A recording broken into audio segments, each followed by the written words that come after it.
Señoras y señores, agradezco íntimamente al señor Cámona, director del Departamento de Cultura de este establecimiento Campomar, sus gentiles, deferentes expresiones hacia mí. Y agradezco sobre todo el haberme brindado la oportunidad de dar testimonio de San Agustín en este lugar. Dar testimonio de San Agustín, el alma más profunda de la cristiandad, el filósofo del verbo, el orador de Dios. Nadie como él llevó tan alto la posibilidad expresiva de la lengua latina, Le hizo decir hasta lo indecible, hasta lo inefable, hasta lo incomprensible. Nadie como él, ni siquiera el angélico, discurrió con analogías más adecuadas y con imágenes más fulgurantes del misterio más profundo de nuestra fe católica, que es la Santísima Trinidad. San Agustín completó el edificio de la piedad cristiana, fundado y elaborado por San Pablo, y todavía es el autor de la antropología sobrenatural teológica, el doctor de la libertad, del mal y de la gracia. Temas estos últimos que van a ocupar el desarrollo de esta clase. Quieran excusar ustedes la pobreza de mi lenguaje para semejante testimonio. Pero es el propio San Agustín que me alienta cuando dice en contra académicos: hasta los pequeños se engrandecen tratando las grandes cuestiones. Vamos a hacer algunas referencias biográficas. Voy a señalar algunas fechas que son de importancia capital para comprender la evolución del pensamiento y de la vida de este gran santo y el mayor de todos los padres de la Iglesia. En San Agustín, el pensamiento, la palabra, es su vida. Y la palabra en él es realmente una llama de amor vivo, una llama que lo mismo te ilumina que te enciende, que lo mismo te esclarece que te quema. No es posible permanecer impasible frente a esta palabra. San Agustín, como ustedes saben, nació el año 354 en Tagaste, Numidia, provincia africana de Roma. Su padre era pagano, su madre Santa Mónica cristiana. Ella grabó en su corazón el nombre de Cristo, pero habrían de pasar muchísimos años antes de que Agustín comprendiera el significado del nombre que está sobre todo nombre. Inició sus estudios humanísticos en Madaura, la patria de Apuleyo, y siguió la carrera de retórico, de maestro de elocuencia, en Cartago. Su mocedad discurrió en la vida fácil y licenciosa.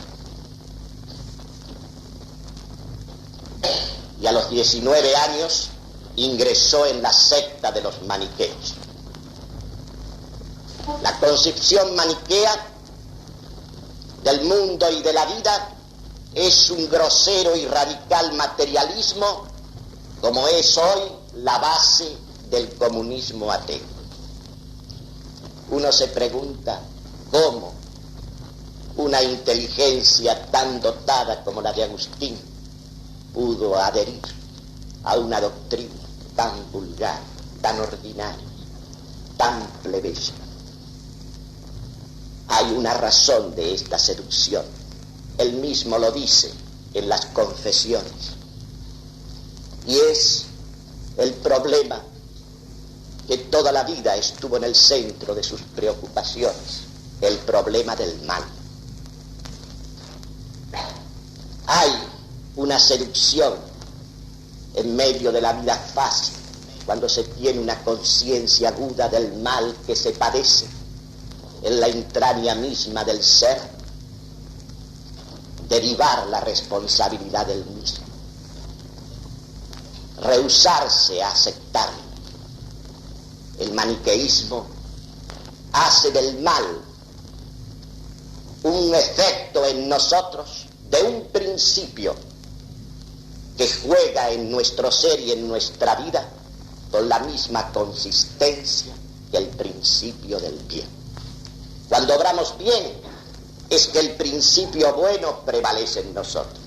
Cuando obramos mal, es que el principio malo domina nuestra existencia. En consecuencia, yo soy un resultado, una consecuencia. No tengo ninguna responsabilidad en este mal que hago, que obro. Hay una tendencia en nosotros, naturalezas caídas, a derivar el sentido de la responsabilidad. Esta es la razón por la cual Agustín pudo adherir tanto tiempo, 9 años, a la secta de los maniqueos. Siendo maniqueo todavía, pasó a Roma y allí fue recomendado por el prefecto de Roma, Simmaco, y lo nombraron profesor de retórica en una cátedra imperial de Milán. A esta altura de su vida, ya en los 28 años, Agustín se ha cansado del maniqueísmo y abandona la secta, cayendo en el escepticismo de los académicos. Como quien dijera, transitando de un determinismo materialista a un sentido de la duda universal, a un liberalismo en nuestros días. Entonces lee a los neoplatónicos, principalmente a Plotino, y allí descubre algo que va a incidir fundamentalmente en la renovación intelectual de su mente. En la lectura de Plotino resuena la palabra de Platón, del divino Platón. Él enseñó para siempre que el mal no es sino privación de bien, ausencia de bien. El mal es como la ceguera, falta de evidencia. El mal no es nada consistente, nada que sea. El mal es una ausencia, el mal es una privación de vida. Al alcanzar la comprensión de este sentido del mal en la lectura de los platónicos, es como si su mente se hubiese liberado. Y entonces escucha la palabra soberana de San Ambrosio, el santo obispo de Milán. Ese obispo, ese varón fuerte, que fue capaz de detener al César a la puerta del templo, prohibiéndole entrar porque tenía el alma cargada de crímenes. Y Agustín empieza a comprender el significado de ese nombre que su Santa Madre grabó en su corazón. en sus días iniciales. Y previo a un retiro en Casiciaco, a los 33 años de edad, recibe el bautismo de manos de San Ambrosio. Dios correspondía así a las súplicas y a las lágrimas de su madre. Y por eso, como él llega a la fe a esta altura de su vida, escribió esa página maravillosa en el libro 10 de las Confesiones, allí donde dice: tarde te amé, hermosura tan antigua y tan nueva, tarde te amé, y ved que tú estabas dentro de mí, y yo fuera, y fuera te buscaba, deforme como era me perdía entre esas cosas hermosas que tú has creado. Tú estabas conmigo, pero yo no estaba contigo. Reteníame lejos de ti esas mismas cosas que si no estuvieran en ti, tampoco serían. Y desde ese momento, el que había sido brillante discípulo de Cicerón dejó la verbosa escuela de las vanas disputas humanas, renunció a la cátedra imperial y a la apología del César y se convirtió en el humilde aprendiz del divino orador, del único y verdadero maestro.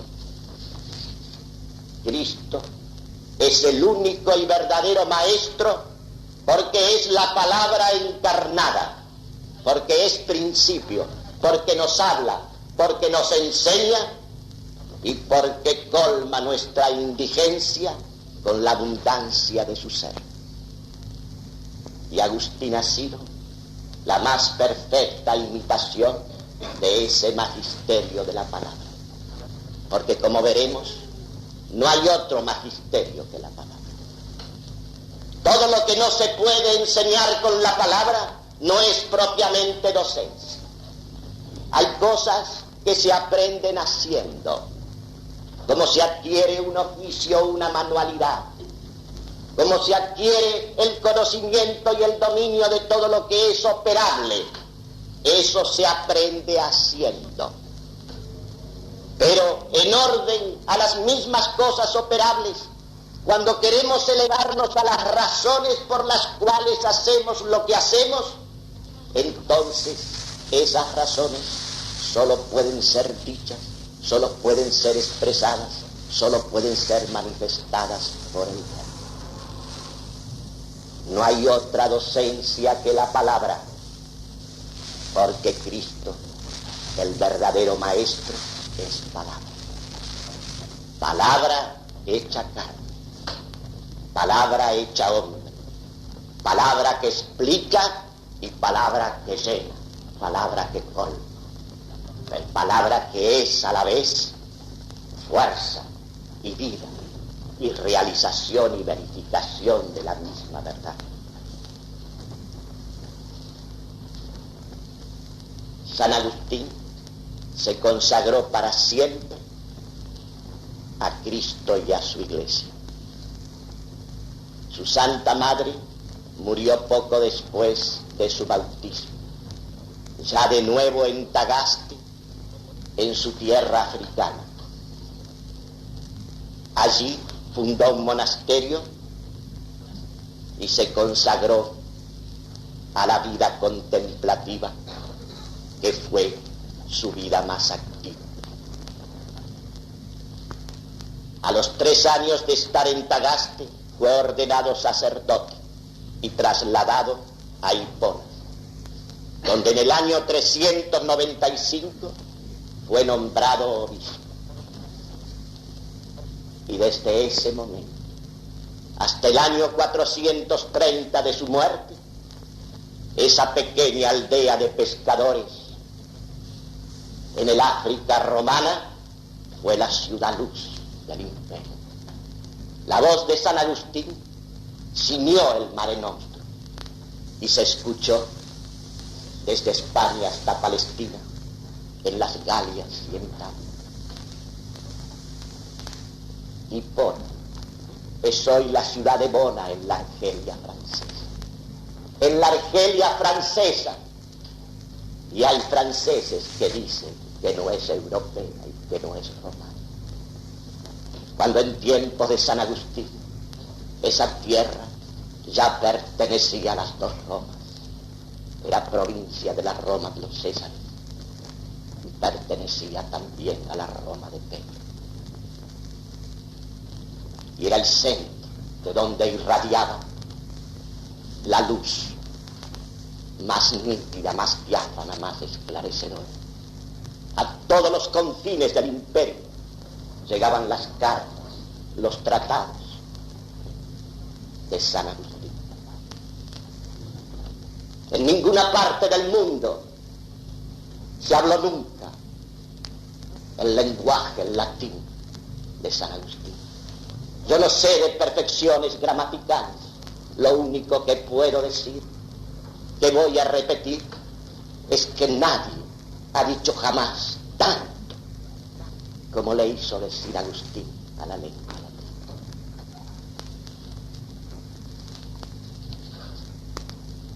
En el año 430,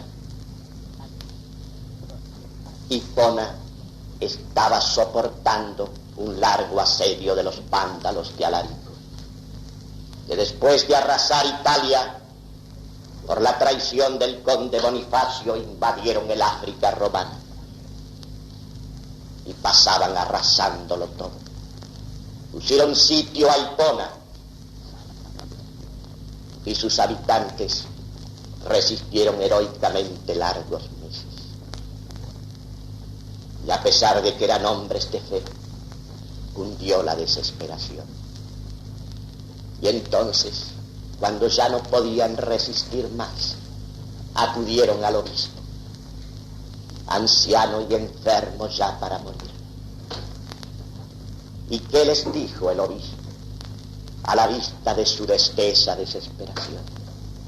Les dijo simplemente lo siguiente: no tendrá grandeza de alma aquel que se sorprenda de que los muros y artesonados caen y se derrumban y los mortales mueren.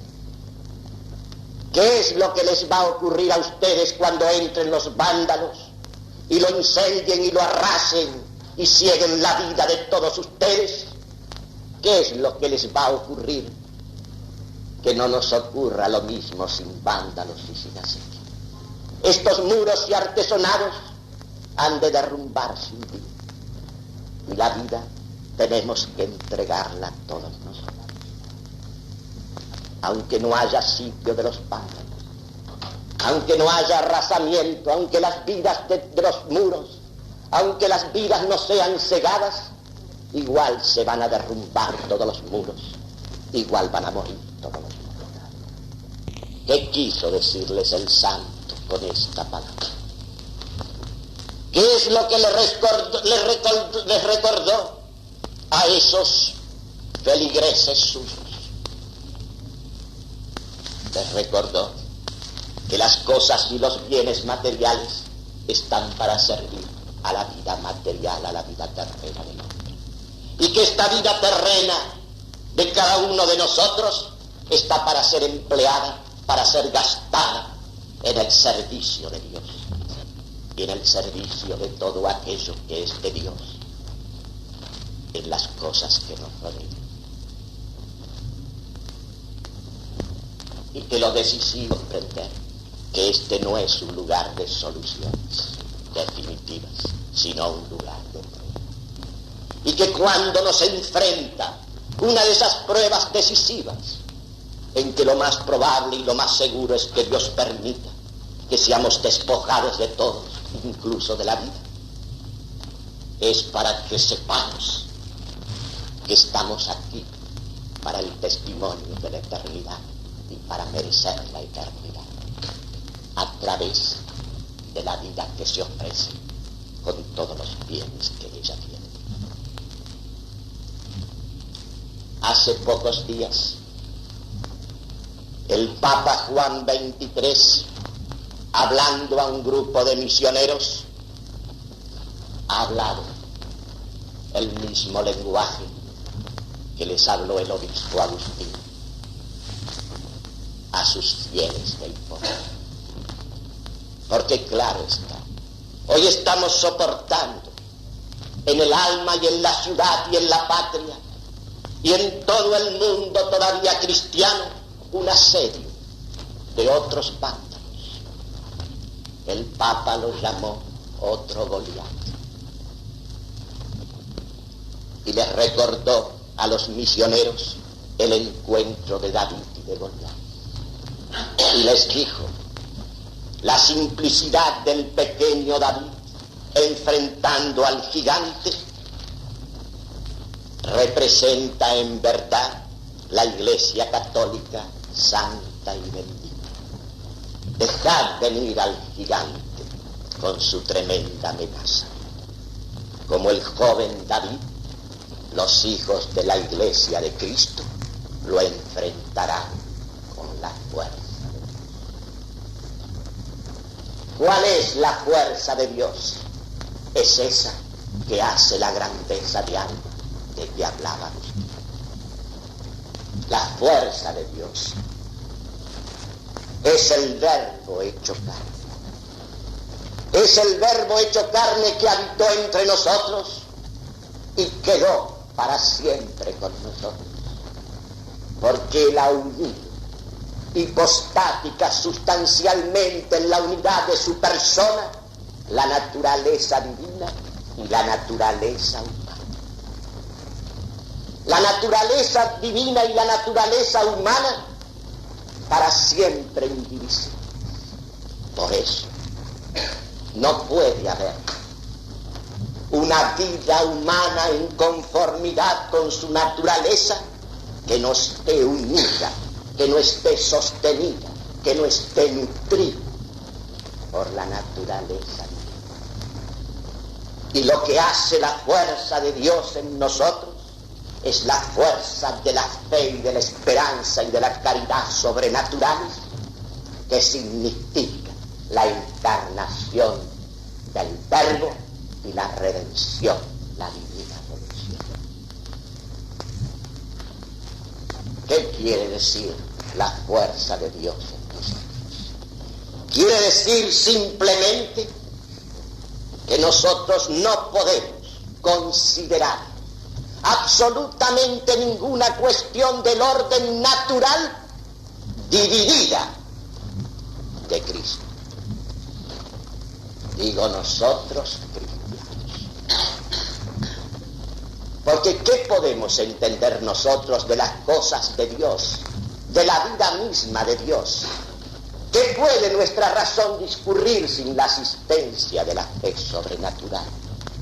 Y acerca de las cosas humanas que tienen que ver con Dios, que tienen que ver con la esencia y el fin de la existencia, ¿qué podemos discurrir con nuestra razón si no está asistida por la fe?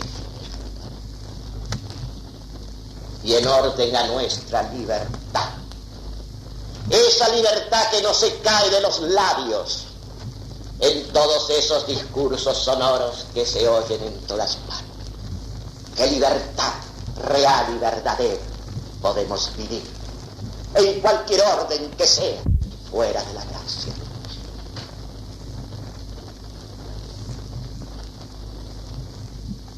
Y ahora nos vamos a ocupar de la antropología sobrenatural, cuyo fundador es San Agustín.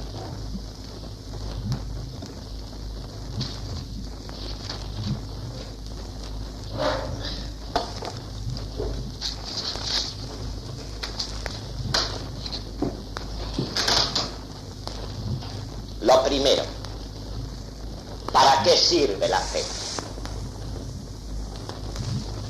San Agustín hizo suya la sentencia de Isaías: si no creyereis, no entenderéis. La convirtió en afirmativa: cree para entender. Y en su carta, en su epístola Consensio del año 410, él le desarrolló el verdadero y definitivo sentido de la fe. Y le dice a Concepción: Dios está muy lejos de odiar en nosotros la facultad por la que nos creó superiores al resto de los animales. No podríamos siquiera creer si no tuviéramos almas racionales. La piedad fiel solamente respeta a la razón absolutamente verdadera. Quien ni siquiera desea entender y opina que basta creer las cosas que debemos entender, no sabe aún ni siquiera para qué sirve la fe. Ya que la fe piadosa no quiere estar sin la esperanza y sin la caridad. El creyente debe creer lo que todavía no ve, esperando y amando la futura visión. Porque el fin del hombre es la visión de Dios. Y el hombre ha recibido de Dios la inteligencia racional para conocerlo, para amarlo y para servirlo. Y cuando esa inteligencia se oscureció por el pecado, aquel tiempo de los dones preternaturales, Dios lo sustituyó en su misericordia con este regalo, con esta gracia de la fe. Y la fe se la infunde al hombre precisamente para potenciar su inteligencia en la comprensión de las cosas del mismo Dios. ¿Qué podemos discurrir con la razón natural acerca de la vida misma de Dios y acerca de lo que en el hombre está referido a Dios sin la asistencia de la fe? Este es el sentido de la fe sobrenatural, como lo expone San Agustín. Esta es la doctrina de la Iglesia. Si hay dentro de nosotros un resplandor de la Trinidad, que llamamos nuestra sabiduría, es menester que pongamos a la Trinidad, dice Agustín, separada de todos los cuerpos y de todas las semejanzas de los cuerpos, en tanto que podemos entender algo de ella por espejo y en imagen.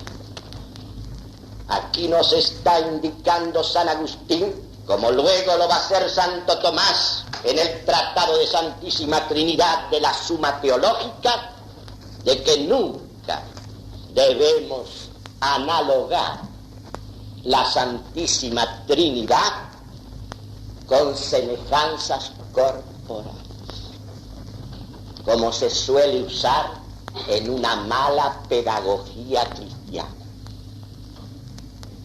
Porque la gente cree que facilita la inteligencia de las cosas de Dios utilizando semejanzas del orden corporal y material. Esa es una manera de ocultar e incluso de tergiversar el verdadero sentido de esos misterios.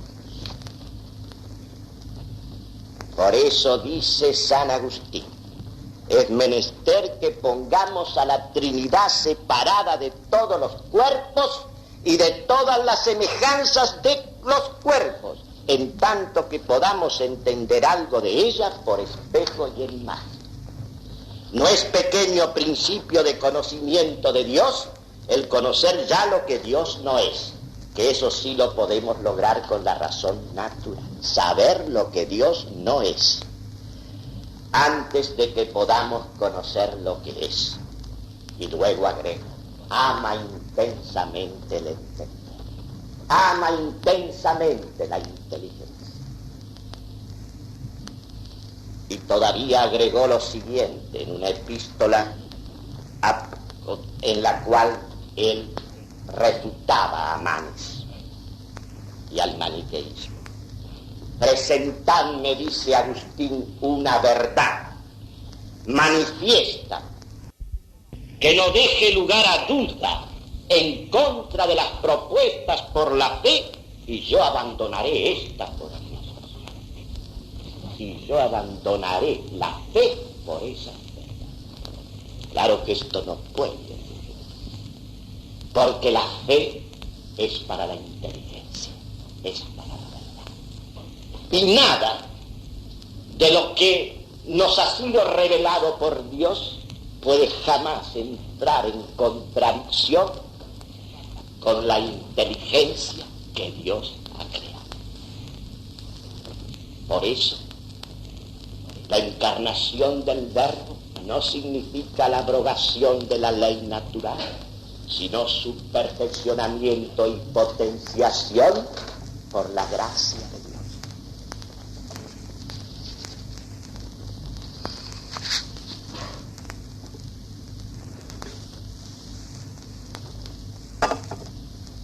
En consecuencia, ¿a dónde debemos buscar las semejanzas, las analogías adecuadas para poder explicar en la medida que es posible el misterio de la Santísima Trinidad?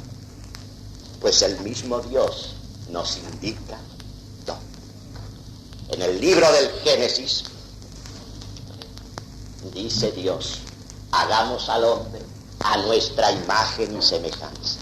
Hagamos al hombre. Es la Trinidad que habla. Un solo Dios y tres personas distintas. Hagamos al hombre a nuestra imagen y semejanza. ¿Y qué es lo que en el hombre es la imagen de Dios? Es su alma inteligente y capaz de querer.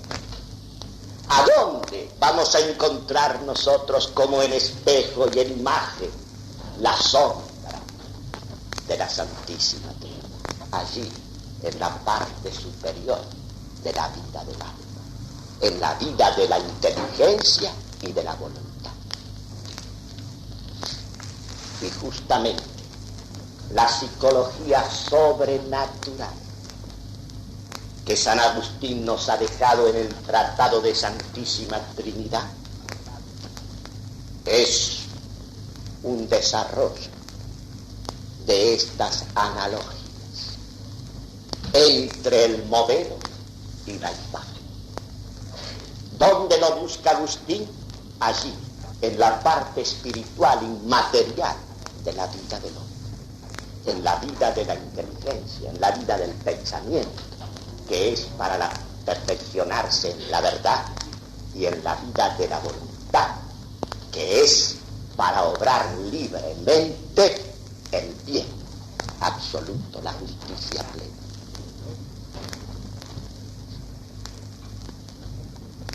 Les voy a comentar un pasaje del libro 4 del Tratado de Santísima Trinidad, en el cual Agustín hace una distinción que tiene hoy, como todas las suyas, la más rigurosa y tremenda actualidad. Dice así, en el proemio del libro 4, que se titula así: la ciencia de Dios, a Dios se ha de pedir. En gran estima suele tener el humano linaje la ciencia de las cosas terrenas y celestes, pero sin duda son más avisados los que a dicha ciencia prefieren el conocimiento de sí mismos. Más digna de alabanza es el alma conocedora de su debilidad que la de aquel que, desconociendo su condición enfermiza, avisora el curso de los astros en afanes de nuevos conocimientos, con el fin de contrastar nuevas teorías, pero ignora la senda de su salvación y de su eterna felicidad. Prefiere sondear el alma que se ha encontrado con Dios, su propia vileza, a conocer las murallas del mundo, los cimientos de la tierra y la excelsitud de los cielos exteriores. Con la ciencia crece el dolor, nostalgia de su peregrinación, y aumentan los anhelos por arribar a la patria feliz de su Dios y así.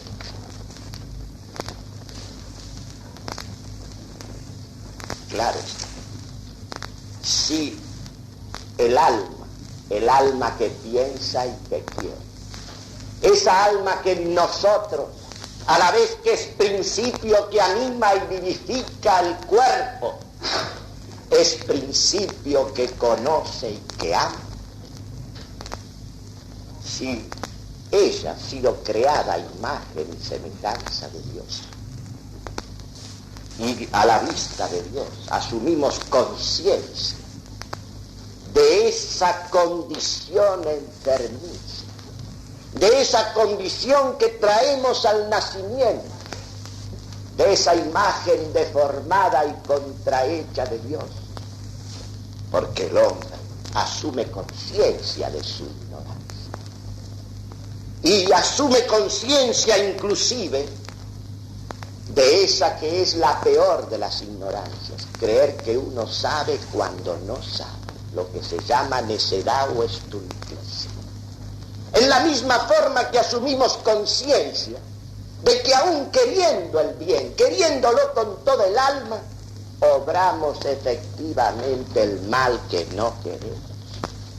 Todos nosotros admiramos lo mismo en el cine que en la novela, que en la historia, o que en la rara situación en que enfrentamos un espectáculo de esa naturaleza.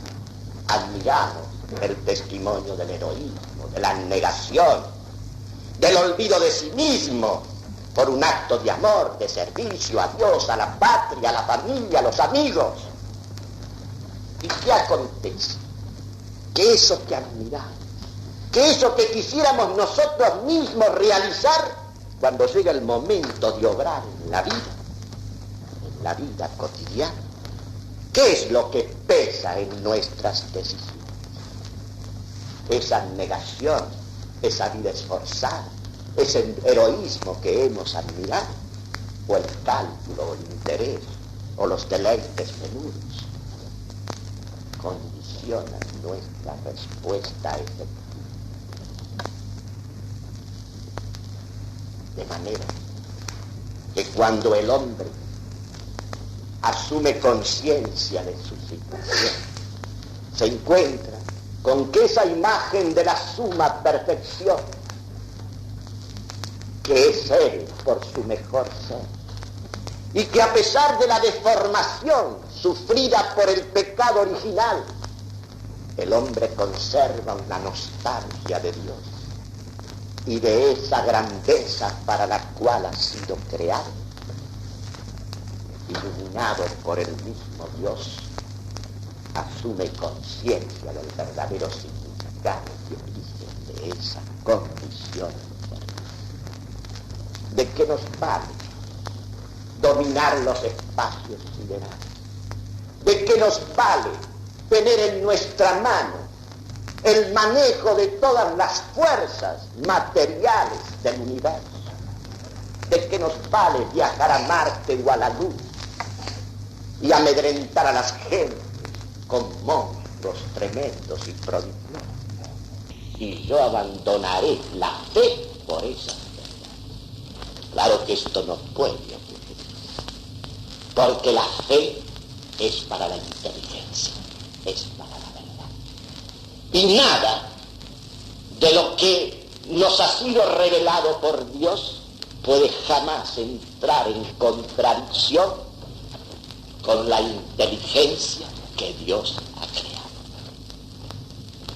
Por eso, la encarnación del Verbo no significa la abrogación de la ley natural, sino su perfeccionamiento y potenciación por la gracia de Dios.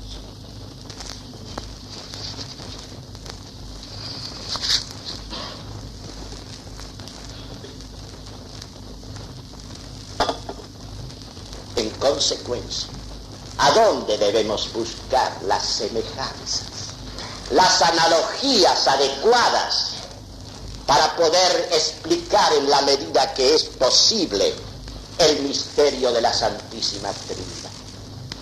Pues el mismo Dios nos indica todo. En el libro del Génesis dice Dios: hagamos al hombre a nuestra imagen y semejanza. Hagamos al hombre. Es la Trinidad que habla. Un solo Dios y tres personas distintas. Hagamos al hombre a nuestra imagen y semejanza. ¿Y qué es lo que en el hombre es la imagen de Dios? Es su alma inteligente y capaz de querer. ¿A dónde vamos a encontrar nosotros como en espejo y en imagen la sombra de la Santísima Trinidad? Allí, en la parte superior de la vida del alma, en la vida de la inteligencia y de la voluntad. Y justamente la psicología sobrenatural que San Agustín nos ha dejado en el Tratado de Santísima Trinidad es un desarrollo de estas analogías entre el modelo y la imagen. ¿Dónde lo busca Agustín? Allí, en la parte espiritual inmaterial de la vida del hombre, en la vida de la inteligencia, en la vida del pensamiento, que es para perfeccionarse en la verdad, y en la vida de la voluntad, que es para obrar libremente el bien absoluto, la justicia plena.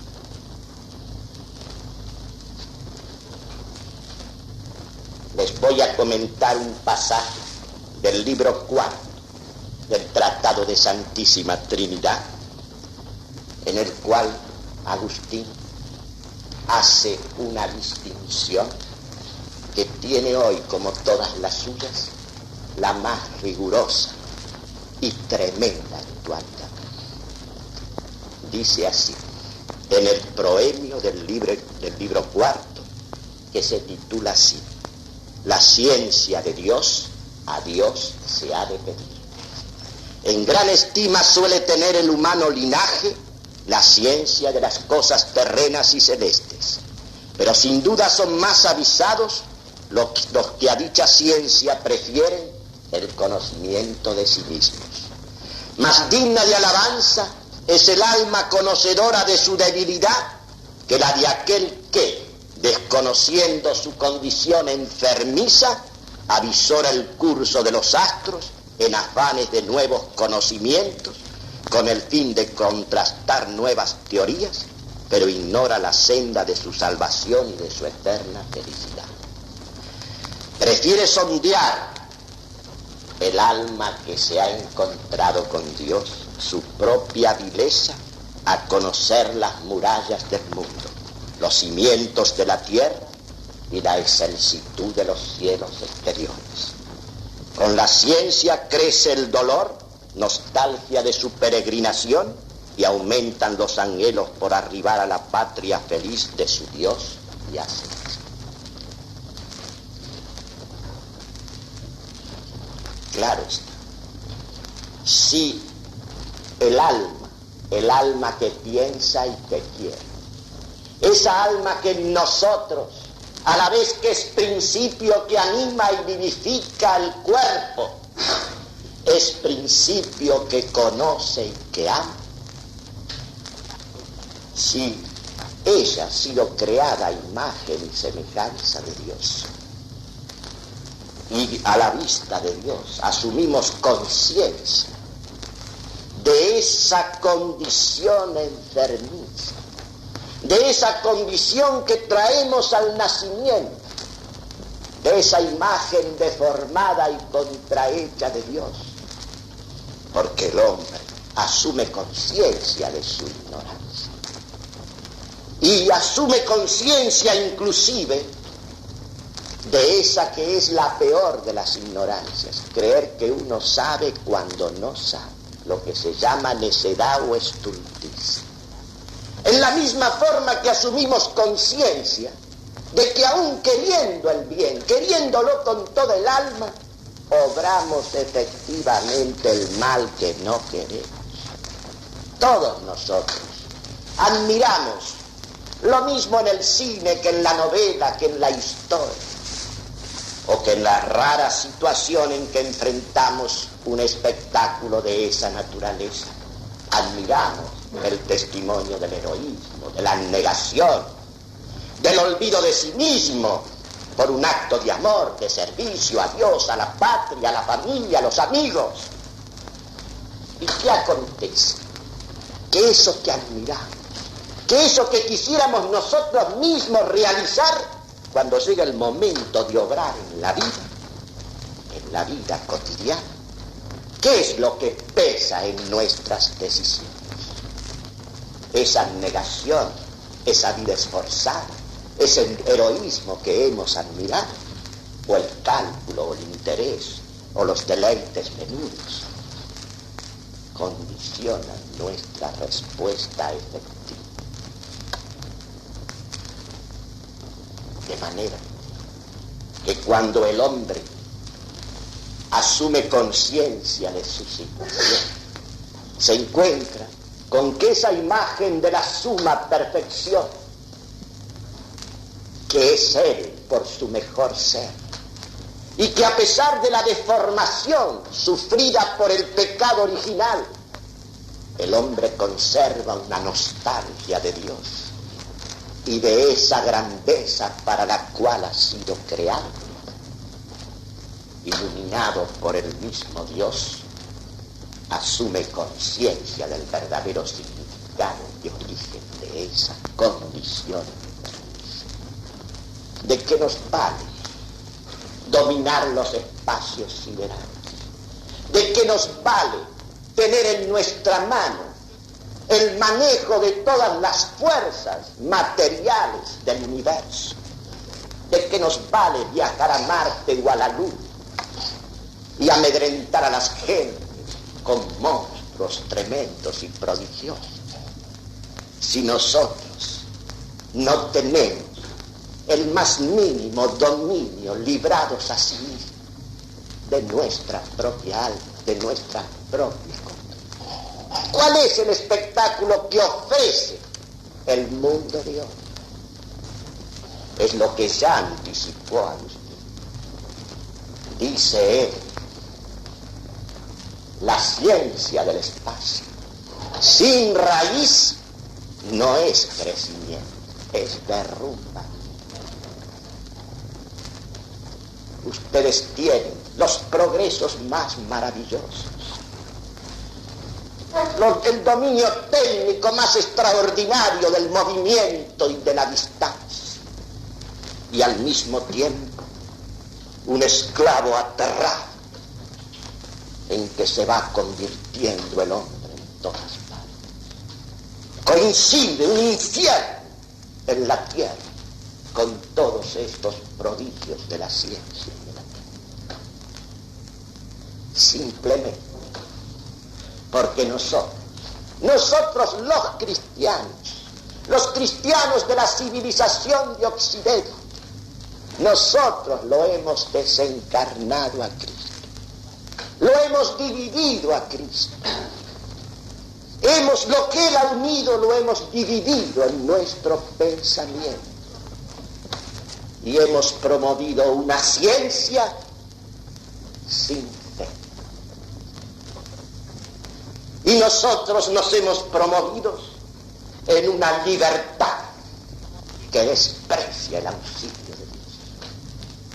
Y pretendemos, con una razón dividida de la fe y con una libertad dividida de la gracia, hemos pretendido edificar un paraíso en la tierra.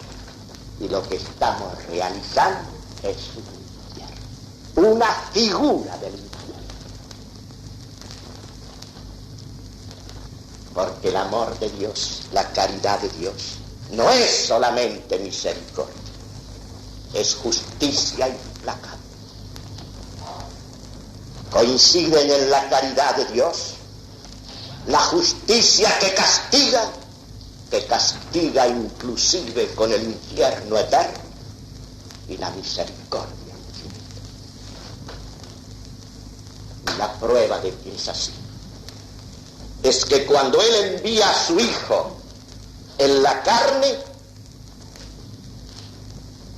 la redención del hombre. El precio de la redención del pecado de los hombres es la pasión y la muerte, el ofrecimiento de su propio Hijo, el don que hace Dios de sí mismo a través de los mayores horrores, de los mayores sufrimientos y de la muerte. Porque Dios no indulta. Las deudas hay que pagar. Claro está que el inocente puede ofrecerse como se ha ofrecido Dios mismo, hecho hombre, como precio de rescate.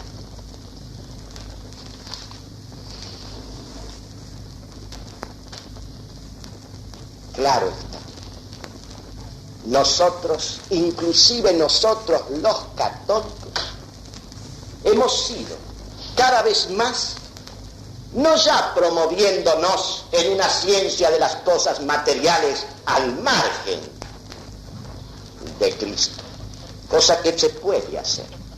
El hombre puede, precisamente, por eso que dice San Agustín, la inteligencia del hombre ha sido creada para conocer la eternidad y lo que es eterno en las criaturas. Pero como el hombre no es una inteligencia pura y separada, sino una inteligencia carnal, una parte de la vida de la inteligencia es denegada al manejo y administración de las cosas materiales para satisfacer las necesidades materiales de la vida.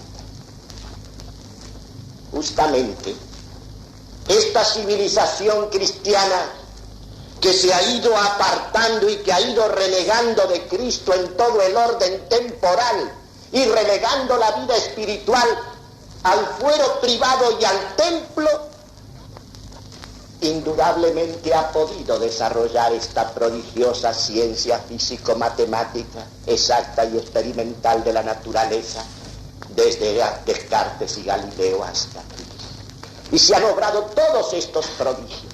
Se comprende que allí no hace falta la asistencia directa de la fe, porque estas verdades de lo que hoy llamamos ciencia, y es exclusivamente la ciencia para la mayor parte de la gente ilustrada, es sí conocimiento, y son verdades las que conocemos, pero verdades para usar, para servirnos de ellas, verdades para la vida animal del hombre. Porque cualquiera se puede preguntar, ¿por qué, dice Peggy, Homero y Platón son nuevos esta mañana y el diario de hoy ha envejecido ya? Homero y Platón, y Aristóteles y Agustín y Santo Tomás son nuevos eternamente. Porque la palabra y la verdad que ellos comunican es verdad eterna. Y es verdad para servir el hombre. Y esa es la verdad para la cual está hecha primaria y principalmente nuestra inteligencia. La parte delegada al conocimiento y manejo y administración de las cosas temporales es la parte de Marta en la parábola de Jesús. Es la parte que tiene que ver con lo transitorio, con lo pasajero, con lo que nuestra vida es lo que va a pasar, con lo que nuestra vida es lo que muere. ¿Qué importancia tiene para el destino del hombre, para el problema del mal y del bien, de lo mejor y de lo peor, de la vida y de la muerte, y del destino personal y de las naciones? ¿Qué importancia tiene que usted vaya a 10.000 kilómetros por hora o vaya en carreta a 6 kilómetros por hora? ¿Cómo es posible que el hombre haya perdido por una necedad infinita el sentido de las proporciones y del lugar que corresponde a los conocimientos y a las verdades? Y claro está, nosotros hemos sustituido por el ídolo del progreso el sentido de la regeneración. Nos hemos olvidado que consecuencia penal del pecado original es no solamente la muerte corporal, sino la temporalización de todas las cosas humanas. esta continua degradación de nuestra vida hacia la corrupción y hacia la muerte. Y lo mismo con la vida de las naciones y la vida de la civilización. Nosotros hemos pretendido sustituir al divino Redentor, a ese Dios que se ha ofrecido, que se ha unido con nuestra naturaleza en su propia persona del Hijo. Hemos pretendido sustituir con esta idolatría del progreso. Y el problema del hombre sobre la tierra no es un problema de progreso ni de superevolución, sino un problema de regeneración. Y no hay regeneración del hombre en su ser, en su pensamiento, en su vida, sino unido indivisiblemente a Cristo. Porque Cristo es justamente eso, y eso es la encarnación y la redención. ¡Qué redención! ¡Qué regeneración! ¡Qué solución de los problemas temporales vamos a lograr nosotros! Renegando y despreciando a ese Dios que se ha hecho hombre, que ha unido su naturaleza divina con la nuestra, y que tiene que estar encarnado en todo lo que pensamos, en todo lo que queremos, en todo lo que obramos y en todas las instituciones sociales y políticas. Porque no se puede pensar ni siquiera en soluciones económicas y sociales dentro de la justicia, fuera de la caridad de Dios.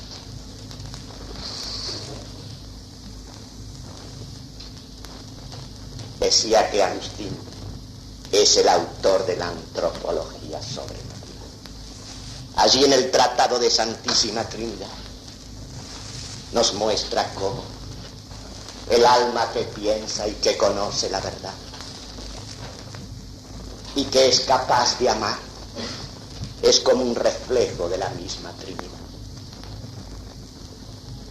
El Padre engendra al Hijo. El Hijo es el Verbo de Dios. El Verbo dice todo lo que Dios es. En el Verbo del Hijo no hay nada que sea más ni que sea menos de lo que el Padre es. Y como por la virtud del Verbo y del nombre todas las cosas han sido creadas, el Verbo de Dios dice todo lo que Dios es y todo lo que son las criaturas que dependen de Él como de su principio. Y del Padre y del Hijo, que son una misma identidad de naturaleza, emana, procede el amor mutuo, que es un amor infinito, el Espíritu Santo. La mente del hombre, cuando ha atesorado en su memoria, asistida por la fe, sabiduría divina y la sabiduría humana, cuando posee las artes y las ciencias, todo eso en forma de hábitos mentales en su inteligencia, cuando dice algo que conoce, su mente obra en ella misma un verbo interior, un concepto, concibe, da luz, algo que es como un hijo del Padre que es esa mente. Y como ese hijo, como ese verbo es una semejanza de la cosa conocida, entonces de ese conocimiento y de esa verdad y de esa semejanza, porque lo igual busca, lo igual brota el amor a la cosa conocida. La mente, su conocimiento y su amor son como un reflejo y la imagen de la Santísima Trinidad de Dios. Y en la misma forma que Dios ha enviado a su Verbo y se ha hecho carne y ha habitado entre los hombres sin dejar al Padre, en la misma forma ese Verbo que procede en nosotros de nuestra propia mente como hijo de Padre, nosotros lo revestimos, ese Verbo interior, de la palabra exterior y lo comunicamos, porque la verdad conocida necesita ser comunicada y ser participada. La verdad es docente de sí, porque de la verdad brota el amor. Y entonces nosotros irrumpimos el aire, estas palabras sonoras que estoy diciendo. Y esos sonidos apenas irrumpen el aire y golpean el oído de los que escuchan, desaparecen para dar lugar a los sonidos que vienen detrás. Y esa excitación, ese estímulo, a través de un recuerdo material, hace que en la mente del que escucha y comprende se engendre un verbo análogo al que todavía permanece. La palabra exterior sale de mí y pasa, y el verbo, mi pensamiento y lo que pienso, no solo permanece en mí, sino que crece en mí y se enriquece en mí y se perfecciona en mí en la medida que yo lo comunico y lo digo.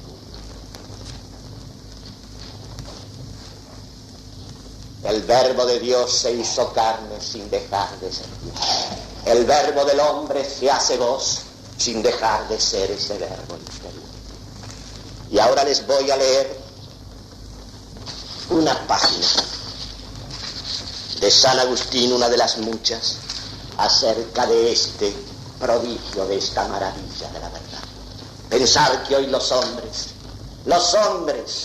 que pertenecen por el bautismo al cuerpo místico de nuestra iglesia y que tienen filiación cristiana, viven maravillados y asombrados de los prodigios exteriores y ya no tienen siquiera el sentido de estos prodigios, de estas maravillas interiores, de esta maravilla que es el conocimiento y que es la verdad. Dice Agustín en el diálogo de libre albedrío acerca de la verdad: tenemos en la verdad un tesoro del que todos gozamos igualmente y en común. Ningún sobresalto, ningún defecto menoscaba este gozo. No puede tener la verdad amadores envidiosos entre sí. A todos se da igualmente toda, y a todos y a cada uno con suma castidad. Nadie le dice al otro: retírate para acercarme yo, apártate tú para abrazarla yo. No, todos están estrechamente unidos a ella y la poseen toda la vez. Sus manjares no se dividen en partes. Nada de ella bebes tú que no pueda beber yo. Nada de lo que de ella participa conviertes en algo exclusivamente tuyo, sino que todo lo que de ella toma queda íntegramente también para mí. Nada de la verdad se convierte jamás en cosa propia de alguno o de varios, sino que simultáneamente es toda común a todos. Aquella hermosura de la verdad y de la sabiduría, mientras persiste la voluntad de gozar de ella, ni aun suponiéndola rodeada de una multitud de oyentes, excluye a los que van llegando, ni se emite por tiempos, ni emigra de lugar en lugar. Está cerca de todos los que la aman y convergen en ella de todas las partes del mundo, y para todos es sempiterna e indefectible. No está en ningún lugar y nunca está ausente. Exteriormente aconseja e interiormente enseña. Hace mejores a los que la escuchan y a ella nadie la puede hacer peor. Y recordando ahora uno de sus maravillosos sermones, para que vean ustedes este sentido, esta presencia de lo inmaterial que es el pensamiento y la verdad, que es el verbo del hombre, imagen y semejanza del verbo de Dios. Les recuerdo aquel sermón en que San Agustín, hablándole a esos aldeanos, a esos pescadores de Hipona, el lenguaje más alto y más educativo que han escuchado nunca los hombres. Nosotros hablamos de los progresos de la educación. ¿Quiénes escuchan hoy esa palabra que te levanta a todo el honor y dignidad de la criatura? Les decía lo siguiente para darles el sentido de lo que es el verbo de Dios. Si yo tuviese un pan y ese pan quisiera dividirlo y compartirlo con ustedes, tendría que dividirlo en tantas porciones como ustedes son, y a cada uno le tocaría apenas una fracción y yo me quedaría sin pan. De este pan de sabiduría del que les estoy hablando, yo lo brindo y lo comunico todo entero a cada uno de ustedes. Y todos ustedes, los que escuchan y entienden, lo reciben y lo asimilan todo entero y queda entero para mí. Yo comprendo que una palabra así acaso se escucha una sola vez sobre la tierra. Es cierto que nosotros, la inmensa mayoría de los mortales, no podemos hablar ese lenguaje, pero podemos aprender en esa fuente.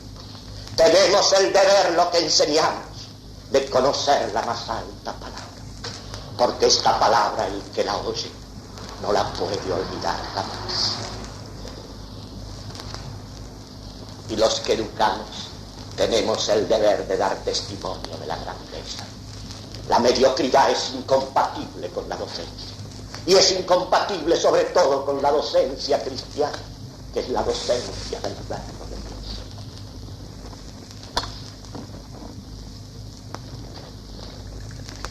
Ustedes se dan cuenta lo que significa una psicología elaborada en la perspectiva de la Santísima Trinidad.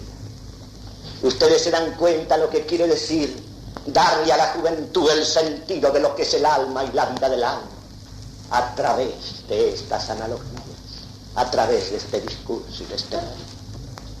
El hombre, claro está, comprende al mismo tiempo cómo está de empañada y deformada esa imagen, y que necesita, claro está, del auxilio divino, de la asistencia de Dios que se le brinda en la fe, que se le brinda en la gracia, que se le brinda en la esperanza y en la caridad sobrenaturales, para poder hablar con verdad del alma del hombre, e incluso para poder contrastar su decadencia y envilecimiento.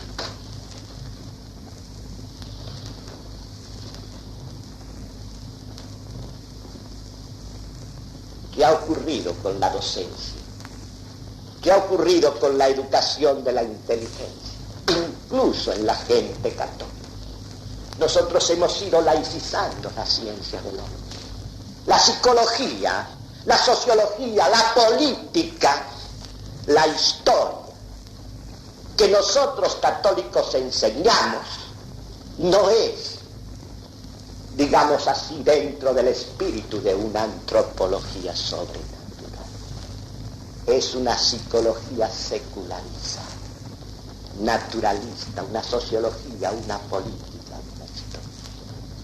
A Cristo lo hemos retirado de las ciencias del hombre, y por eso la mentalidad de nuestra juventud la tiene el enemigo, porque nosotros no hemos formado y forjado ni renovado su mente en la luz sobrenatural, y todo comienza por la inteligencia. Y las batallas se ganan y se pierden en la inteligencia. Este proceso de la renovación de la mente de Agustín, tarde tiene hermosura tan nueva y tan antigua, venido del paganismo, del maniqueísmo, del escepticismo. Esta renovación de su mente, esta transformación de él, es el fruto precisamente de esa encarnación de Cristo en su pensamiento y en su vida. Y nosotros, con una ciencia desencarnada del hombre, estamos colaborando con los enemigos del bien humano. Como la hora es avanzada, me queda todavía decir algo acerca de la libertad y del cambio.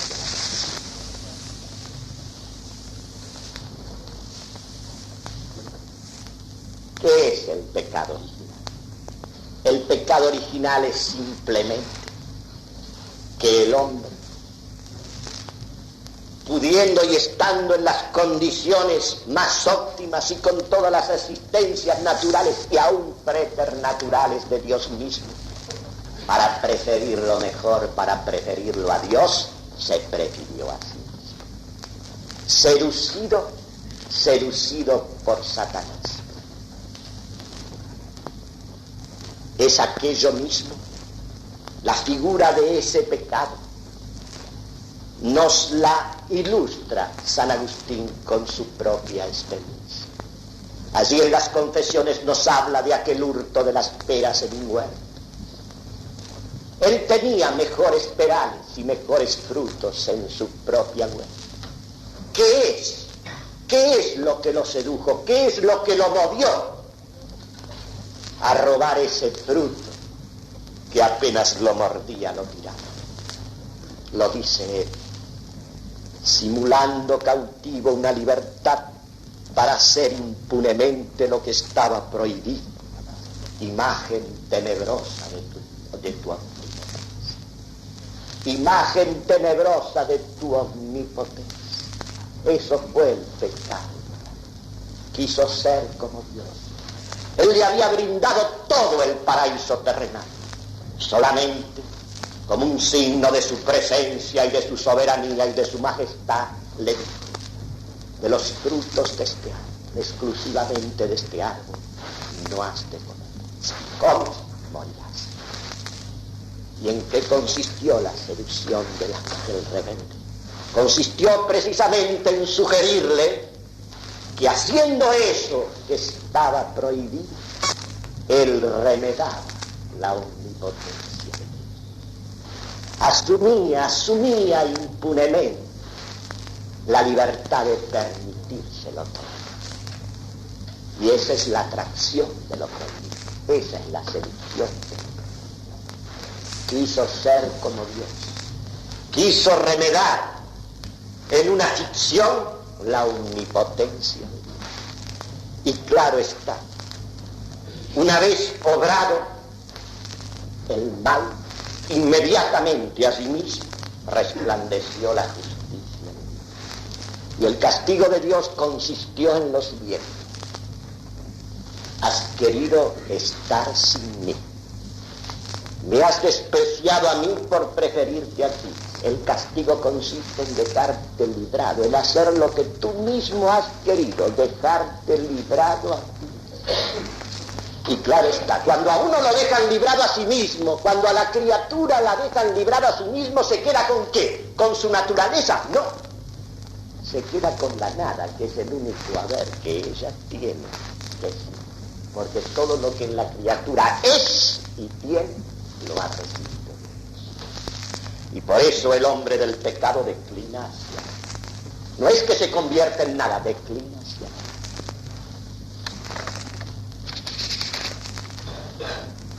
Por eso San Agustín dice: el mal consiste en la aversión del bien inconmutable y en la conversión a los bienes mudables.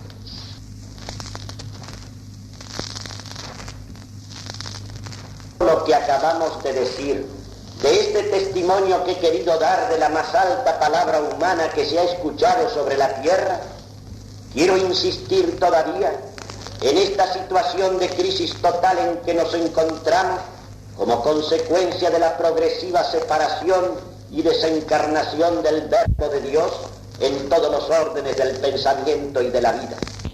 Nuestra civilización moderna no es cristiana, sino la ruptura secular con la unidad de la cristiandad. Por esto es que estamos inermes e impotentes frente al comunismo, que es la suma de todas las herejías y de todas las negaciones del liberalismo moderno. Como diría San Agustín, porque tú no quisiste sostenerte firme junto a Dios, caíste y te rompiste, cual un vaso cuando de la mano del hombre se cae a tierra. Y como estás hecho pedazos, sin cohesión, sin unión, cada parte por su lado, tú mismo eres contrario a ti mismo, estás enfrentado contigo mismo. Por esto es que la salida, la única salida, es rehacerse en la unidad del Verbo encarnado. Es volver a la verdad y a la realeza de Cristo en toda nuestra vida. Solo de este modo tendremos la fuerza de Dios para enfrentar y abatir al nuevo Goliat.